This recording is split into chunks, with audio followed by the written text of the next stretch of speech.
जय हिंद प्यारे साथियों, स्वागत है आप सभी का उत्कर्ष एकेडमी खिलचीपुर के ऑनलाइन प्लेटफॉर्म में। प्यारे साथियों, इस वीडियो में हम लोग एमपी पुलिस कांस्टेबल एग्जाम 2023 के लिए वेरी मोस्ट और इम्पोर्टेंट मैथ के प्रीवियस ईयर पेपर के क्वेश्चन सॉल्व करने वाले हैं। बिल्कुल ओरिजिनल पेपर के क्वेश्चन ये लिए गए हैं। एक भी क्वेश्चन को बिना स्किप किए पूरे वीडियो को ध्यान पूर्वक देखिए। यकीन मानिएगा एग्जाम के अंदर भी आपको ऐसे ही क्वेश्चन एग्जाम में देखने को मिलेंगे। प्यारे साथियों, आज हम लोग चौथा पार्ट डिस्कस करेंगे। इससे पहले हमारे 3 पार्ट कंप्लीट हो चुके हैं। प्रतिदिन इस क्लास की पीडीएफ आप हमारे टेलीग्राम से डाउनलोड कर सकते हैं और टेलीग्राम का लिंक आपको इस वीडियो के डिस्क्रिप्शन में मिल जाएगा। चैनल पे यदि आप पहली बार विजिट कर रहे हैं तो चैनल को सब्सक्राइब कर लें और बेल आइकन को ऑन कर लें, जिससे आपको सभी वीडियो का नोटिफिकेशन तुरंत मिल पाएगा। आज का पहला क्वेश्चन है हमारे पास, सरल कीजिए। तो यहाँ पर सरल करने का मतलब यहाँ पर बोर्डमास रूल के अकॉर्डिंग इसे हम सरल करेंगे। तो सबसे पहले यहाँ पर गुणा को सोल्व करेंगे। 4 का गुणा 5 से करेंगे, 4 5 20 होता है और 20 दिया होता है 60। तो हमें क्या करना होगा, 84 माइनस और 60 लिखना होगा। अब फाइनली इसे घटाएंगे तो हमारे पास 24 बचेगा और 24 इस क्वेश्चन का करेक्ट आंसर आ जाएगा। ऑप्शन नंबर सी इसका बिल्कुल सही जवाब है। क्वेश्चन नंबर 2 है हमारे पास, 1 से 10 रैंक वाले छात्रों के औसत अंक 40 हैं और 11 से 30 रैंक वाले अन्य छात्रों के औसत अंक 25 हैं। सभी छात्रों के औसत अंक ज्ञात कीजिए। तो जब कभी क्वेश्चन में हमें औसत दिया जाए और आंकड़ों की संख्या दिया जाए तो हम लोग क्या करते हैं, योग निकालते हैं। क्योंकि योग का जो फॉर्मूला होता है औसत के केस में, औसत गुणा संख्या करने से योग आ जाता है।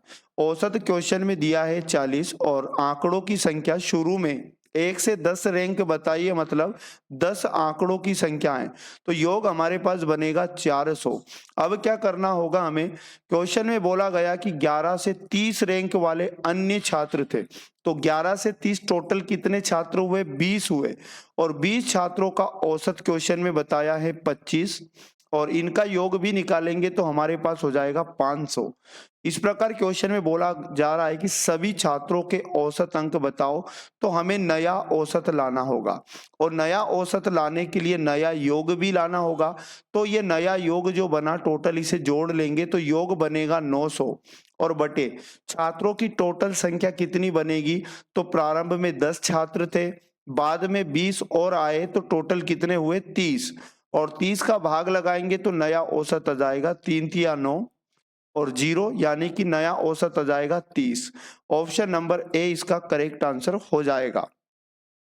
क्वेश्चन नंबर 3 है हमारे पास, रोहित ने अपनी 5 पारियों में 60 रन की औसत से रन बनाए। पिछली 4 पारियों में रोहित द्वारा बनाए गए रन 42, 56, 72 और 40 हैं। रोहित ने अपने पहले मैच में कितने रन बनाए।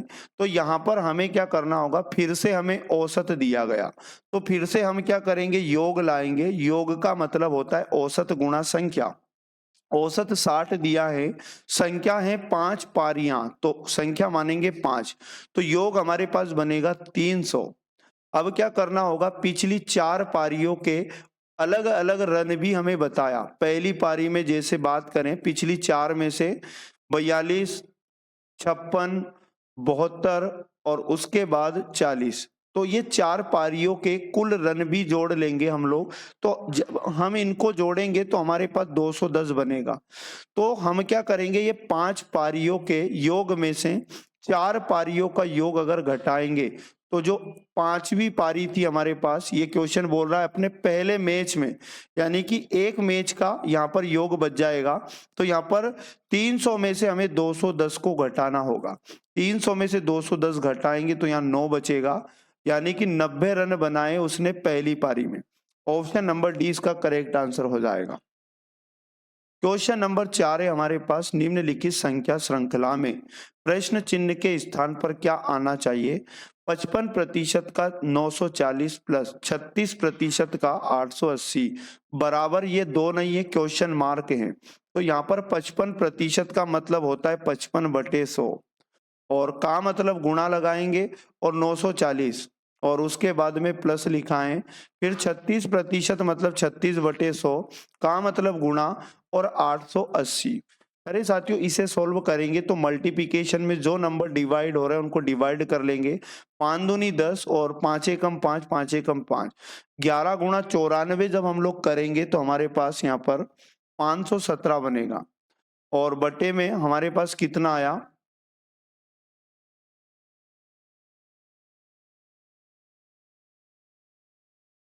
एडिटिंग लिख ले। क्वेश्चन नंबर 4 है हमारे पास, निम्नलिखित संख्या श्रृंखला में प्रश्न चिन्ह के स्थान पर क्या आना चाहिए। 55% का 940 प्लस 36% का 880 बराबर दो नहीं है, यहाँ पर ये क्वेश्चन मार्क लगाएं। तो यहाँ पर इसे सोल्व करने के लिए 55% और 55% का मतलब होता है 55/100, का मतलब गुणा और 940, फिर आगे प्लस का साइन लगा है और 36% और 36% मतलब 36/100, का मतलब गुणा हो जाएगा और 880। अरे साथियों नंबर मल्टीप्लिकेशन में करते हैं तो जो डिवाइड हो रहा है उनको डिवाइड करेंगे। 5 दूनी 10, 5 से काटेंगे 11, 2 से 94 को काटेंगे, 2 चुकू 8 और 2 साथी 14, और इसी प्रकार ये 0 से 0 कट जाएगा। तो यहाँ पर इनका गुणा कर लेते हैं हम लोग। तो जब हम 11 का गुणा 47 से करेंगे तो हमारे पास 517 बनेगा और प्लस 36 का गुणा 88 से करने पर 3168 बनेगा, 3168, और बटे में कितना है, एक जीरो है तो इकाई अंक की ओर से एक अंक के पहले दशमलव लग जाएगा। 517 प्लस यहाँ पर हो जाएगा 316.8, इनको जोड़ने पर हमारा फाइनली उत्तर हमें मिल जाएगा 833.8। ऑप्शन नंबर डी इस क्वेश्चन का करेक्ट आंसर आ जाएगा। क्वेश्चन नंबर 5 और आईएमपी क्वेश्चन है, नल ए नल बी की तुलना में 50% अधिक कुशल हैं, दोनों मिलकर एक टैंक को 96/5 घंटों में भर सकते हैं। अकेले टैंक को भरने के लिए नल ए द्वारा लिया गया समय ज्ञात कीजिए। तो यहाँ पर पहले बात की जा रही है दो नलों की कार्य क्षमता के बारे में। तो नल ए की कार्य क्षमता और नल बी की कार्य क्षमता, तो जो ए की कार्य क्षमता है बी से 50% ज्यादा है, बी की कार्य क्षमता 100 मानेंगे और ए की 50% ज्यादा है, मतलब ए की 150 हो जाएगी। अब इनको काट लेंगे तो हम लोग यहाँ पर 50 दूनी 100 होता है और 50 थी या 150, 3:2 इनकी कार्य क्षमता का अनुपात आ जाएगा। अब क्वेश्चन में ये बोला गया कि 96/5 घंटे में दोनों को एक साथ खोलने पर 96/5 घंटे में पूरी टंकी भर जाती है। तो हम यहाँ पर टंकी की क्षमता लेकर आएंगे पहले। तो इसका मतलब दोनों को साथ में खोलने पर पहला नल तो 3 यूनिट पानी भरेगा और दूसरा नल 2 यूनिट पानी भरेगा, दोनों मिलकर 5 यूनिट काम करेंगे और 96/5 घंटे में पूरी टंकी भर जाती है। तो 5 यूनिट का गुणा करने पर टंकी की टोटल कैपेसिटी आ जाएगी हमारे पास 96 यूनिट टंकी की कैपेसिटी है, और नल ए द्वारा इसे भरने में लिया गया समय लाना है। तो टोटल टंकी की कैपेसिटी 96 है, ए का 1 घंटे का काम कितना है, 3 का भाग लगाएंगे तो हमारे पास 3 या 9, 3 दूनी 6, 32 घंटे में नल ए इस पूरी टंकी को भर देगा। ऑप्शन नंबर डी बिल्कुल राइट आंसर हो जाएगा।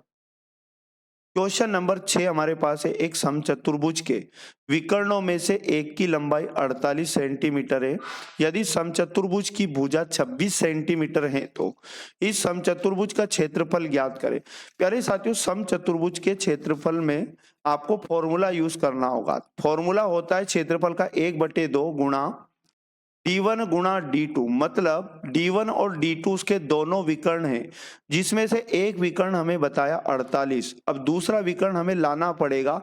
तो एक और कंसेप्ट यहाँ पर लगाएंगे हम लोग, 4a² बराबर होता है d1 का स्क्वायर प्लस d2 का स्क्वायर। ये कंसेप्ट भी आपको याद रहना चाहिए।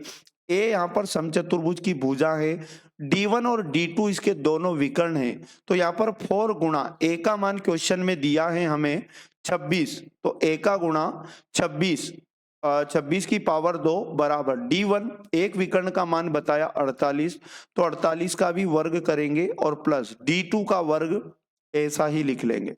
अब 26 का 4 गुणा 26 का वर्ग होता है 676, और उसके बाद बराबर में 48 का वर्ग यदि अपन बात करें तो 2304 होता है और प्लस D2 का वर्ग ऐसा ही लिखेंगे। अब यहाँ पर 4 का गुणा 676 से करने पर हमारे पास आएगा 2704 और ये प्लस का 2304 इधर आकर माइनस का हो जाएगा 2304 और बराबर में बच जाएगा D2 की पावर 2। इसे जब घटाएंगे हम तो 400 बचेगा और ये किसका मान हो जाएगा D2 की पावर 2। अब D2 का वर्ग हटेगा तो इधर करनी लग जाएगा और 400 की करनी हटाएंगे तो हमारे पास आ जाएगा 20 और याद रखिएगा दूसरे विकर्ण की लंबाई हमारे पास 20 आ जाएगी 20 सेंटीमीटर। तो हम यहाँ से अब क्षेत्रफल निकाल सकते हैं। क्षेत्रफल बराबर 1/2 पहला विकर्ण क्वेश्चन ने बताया कितना 48 तो D1 की जगह 48 गुणा D2 का मान हम लेकर आए हैं 20 तो गुणा कर दो 2 से ये 20 कटेगा 10 बार और 48 का गुणा अगर 10 से होगा तो 480 सेंटीमीटर स्क्वायर इसका क्या हो जाएगा समचतुर्भुज का क्षेत्रफल हो जाएगा। तो 480 ऑप्शन नंबर ए इसका करेक्ट आंसर हो जाएगा। क्वेश्चन नंबर 7 है 6 अंकों की सबसे बड़ी पूर्ण संख्या क्या है। तो 6 अंकों की सबसे बड़ी जो संख्या होती है 6 बार के 9 होते हैं और प्यारे साथियों इस 6 अंकों की सबसे बड़ी संख्या के निकट पूर्ण वर्ग संख्या लानी। तो आपको ये करना होगा कि इसके निकट पूर्ण वर्ग संख्या क्या होती है इससे छोटी, क्योंकि इससे बड़ा तो फिर 7 अंकों का हो जाएगा। इससे छोटी पूर्ण वर्ग संख्या 999 का वर्ग आप निकालोगे तो याद रखिएगा 999 का जो वर्ग होता है इसके निकट पूर्ण वर्ग संख्या होती है 99,8001। ये संख्या 6 अंकों की सबसे बड़ी पूर्ण वर्ग संख्या हो जाएगी 99,801। ऑप्शन नंबर 20 का करेक्ट आंसर हो जाएगा। क्वेश्चन नंबर 8 है हमारे पास ए किसी काम को 36 दिन में कर सकता है। ए का समय क्वेश्चन में दिया 36 दिन और क्वेश्चन में बोला बी 12 दिन में कर सकता है, बी का समय दिया 12 दिन और क्वेश्चन में बोला गया वे दोनों साथ में 4 दिन तक काम करते हैं तो काम का कितना भाग बचा रहेगा। पहले टोटल काम लाएंगे तो 12 36 का लघुत्तम कितना होता है 36 और 12 का भाग 36 में देंगे तो 36 से कम 36 होता है और 12 36 होता है। ये इनकी कार्य क्षमता कहें या एक एक दिन का काम कहें हमें मिल चुका है। 4 दिनों तक साथ में काम किया तो एक दिन में ए 1 यूनिट काम करता है और बी एक दिन में 3 यूनिट काम करता है तो दोनों मिलकर एक दिन में 4 यूनिट काम करते हैं। इन्होंने 4 दिन तक काम किया मिलकर तो 16 यूनिट काम इन्होंने कर लिया। हमें शेष काम निकालना है। शेष काम कितना हो जाएगा तो हमारे पास 36 में से हम 16 को माइनस करेंगे तो हमारे पास 20 बचेगा और 20 काम और शेष बचेगा। तो ये टोटल काम का कितना हिस्सा बनेगा तो टोटल काम बटे में लिखेंगे यानी 36 को। तो शेष जो बचेगा 4 से काटो 4 5 20 और 4 नाम होता है 36 5/9 इसका करेक्ट आंसर आ जाएगा। ऑप्शन नंबर ए इसका सही जवाब है। क्वेश्चन नंबर 9 है 1 रुपये तथा 50 पैसे के रूप में एक बक्से में 210 सिक्के हैं। उनके मूल्यों का अनुपात क्वेश्चन में दिया है 13:11। 1 रुपये के सिक्कों की संख्या बताओ। तो क्वेश्चन में हमें यहाँ पर दोनों प्रकार के सिक्कों के मूल्य का अनुपात बताया 13:11। प्यारे साथियों जब कभी आपको मूल्य का रेशो बताया हो तो आप सिक्कों की संख्या का अनुपात बना सकते हैं और संख्या का अनुपात बनाने के लिए क्या करना होगा। जैसे 13 रुपए है 1 रुपए के हैं तो 13 का गुणा तो हम 1 रुपए से करेंगे तो ये संख्या बनेगी 1 रुपए के सिक्कों की संख्या। और इसी प्रकार 11 रुपए टोटल अगर आपकी जेब में होते हैं और 50-50 पैसे के सिक्के होते हैं तो 2 सिक्कों से 1 रुपया बनता। तो इस प्रकार 2 का गुणा करेंगे यहाँ पर तो टोटल 22 सिक्के होने चाहिए तब जाके 11 रुपए बनेंगे। तो इनकी संख्या का अनुपात बनेगा 13 और 11 दूनी 22। अब इनकी टोटल संख्या क्वेश्चन में बताइए 210। तो हम 210 को 13:22 के अनुपात में बांट देंगे तो इनका भी योग करेंगे तो हमारे पास 35 इनका योग बनेगा। एक रेशो का मान लाएंगे 210 बटे में आ जाएगा 35। 7 5 होता है 35 7 या 21 0 5 से कट करेंगे 5 6 30। एक रेशो का मान कितना आया 6।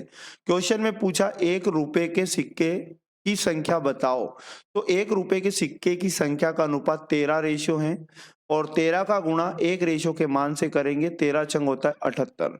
78 इसका करेक्ट आंसर आ जाएगा। ऑप्शन नंबर डी इसका सही जवाब है। क्वेश्चन नंबर 10 है हमारे पास कि एक संख्या दी गई है 75514789A, 8 से विभाज्य है, ए का मान ज्ञात कीजिए।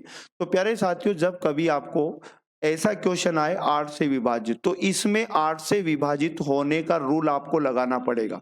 तो 8 से विभाजित होने का रूल क्या है मैं आपको बता दूं, किसी भी संख्या के अंतिम 3 अंक, तो याद रखिएगा इस संख्या के अंतिम 3 अंक कितना है, 8 है, 9 है और 1 अंक ए है, इसके स्थान पर भी हमें कौन सा मान आएगा ये लाना है। तो ये अंतिम 3 अंक किसी भी संख्या के अगर 8 से विभाजित हो जाते हैं तो वो पूरी संख्या 8 से विभाजित हो जाएगी। तो अब ये तीनों अंक का हमने लिखा और ये तीनों 8 से विभाजित हो जाए ऐसा बनाएंगे और एक ही जगह मान पुट करेंगे। तो यहाँ पर 8 एकम 8 और फिर से 9 में भाग लगाया तो 8 एकम 8, अब कितना बचा, 1 बचा। अब एक के बाद एक ही जगह ऐसा लिखेंगे कि जिससे ये 8 से कट जाए। अगर मान लो 0 लिखेंगे तो 10 हो जाएगा जो 8 से नहीं कटेगा, और 1 भी नहीं लिख सकते तो डायरेक्ट हम यहाँ पर 6 लिखेंगे एक की जगह, तो ये 16 बन जाएगा जिससे ये 8 से डिवाइड हो जाएगा और ये पूरी संख्या 8 से विभाजित हो जाएगी।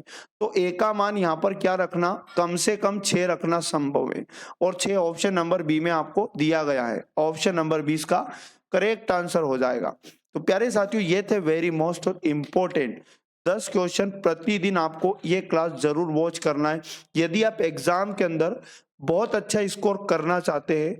और याद रखिएगा मध्य प्रदेश पुलिस कांस्टेबल 2023 बिल्कुल मैथ और रीजनिंग ही आपको सिलेक्शन दिलाएगा। तो मिलेंगे नेक्स्ट वाले पार्ट में, पढ़ते रहिएगा। जय हिंद, जय भारत, भारत माता की जय।